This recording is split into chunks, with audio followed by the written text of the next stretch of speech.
Alright, today we're working on a two-step equation maze. So the big trick is working on fractions and having those fractions. So we're going to start where it says start. So our goal is to isolate the variable or get the variable by itself. So I either add or subtract first. I'm trying to get rid of that constant first, so I'm going to subtract 10 on each side. And when I say subtract 10, I'm trying to create that zero pair. So my signs are the same, so I'm actually going to add. And I get negative 36 equals 4x. I'm going to divide by 4 on each side, because if I've multiplied by 4, the opposite would be to divide by 4. And I get x equals negative 9. So that tells me I'm going this way next. So I'm going to subtract 13. Signs are different, so I need to subtract, and I get 4. But there are more negatives than positives, so it's going to be a negative 4 equals 1/2 x. If I multiply by 1/2, the opposite would be to divide by 1/2. So x equals, and this really means 4/1 divided by 1/2. Keep, change, flip. 4/1 times 2/1, which would be 8. And I dropped my negative, dropped it like a baby, so it's negative 8. Okay, so I've got to make sure that I don't leave my negative signs behind or it's going to cause me a problem. So x equals negative 8.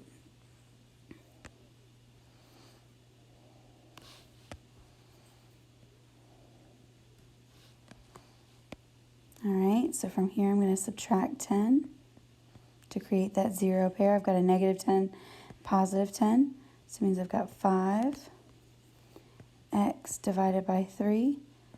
So I'm going to multiply by 3 on each side. X equals 15. That one was pretty straightforward. Alright, for this one I've got to remember my goal is to get that zero pair, so I'm going to make a negative 9. A negative 9 and minus 9 is the exact same thing. So I've got a negative 2x. I can't just leave that minus or that negative sign by itself. So I've got 26. I'm going to divide by negative 2. When my signs are different and I'm dividing, it's going to make that a negative 13.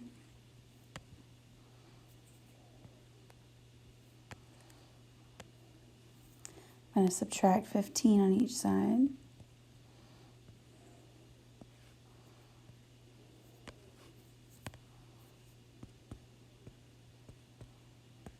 When I multiply by 2/3, the opposite is to divide by 2/3.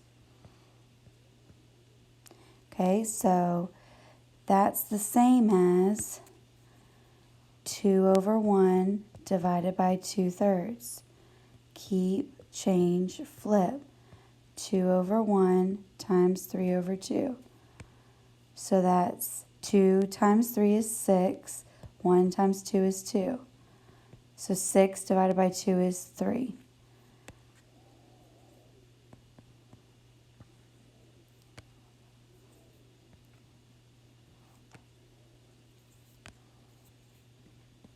Add 10.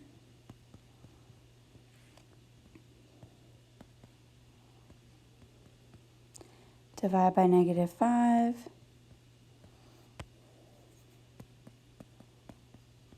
When the signs are different and I'm dividing, I have to, it's going to be a negative.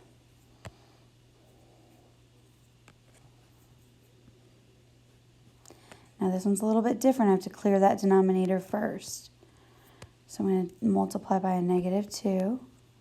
So I end up with negative 2 divided by negative 2. X plus 11 equals positive 16, because when you're multiplying and the signs are the same, the answer is positive. So I'm trying to get that variable by itself. I'm trying to isolate my variable. X equals 5.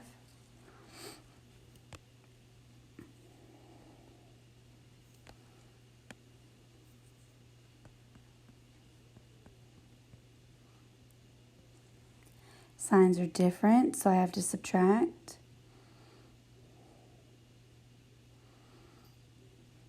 And there are more negatives than positives, so it's going to be a negative 72.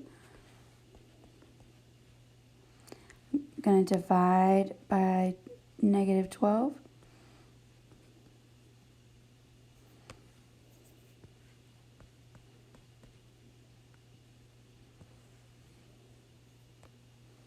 Get positive 6. Trying to create that 0 pair, so I'm going to subtract 8.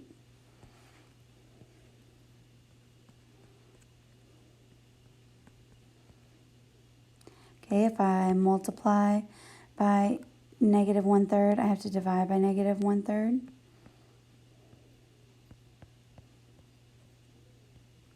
So that's the same as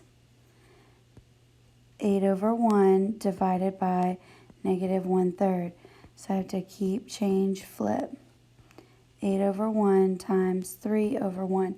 And I can't drop my negative like it's just this, like, unimportant thing. So 8 times 3 is negative 24 over 1. So I get negative 24 as my answer.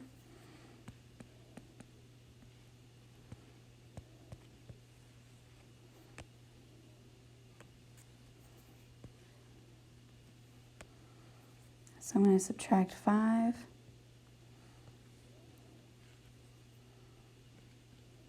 Can't forget that minus sign. I'm going to treat it as a negative when I bring it down. So it basically has a coefficient of a negative 1. So I'm going to divide by negative 1.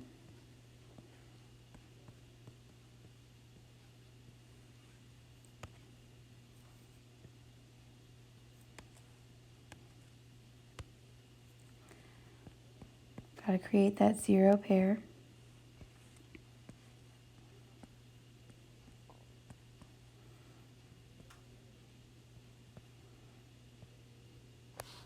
I'm going to divide by negative 3/2. And that's exactly the same as 24 over 1 divided by 3/2. So that's keep, change, flip. 24 over 1 times 2 over 3, which would be 48 divided by 3. I think I left a negative somewhere. Yep, right there. Okay, so 48 divided by negative 3 would be negative 16. So x equals negative 16.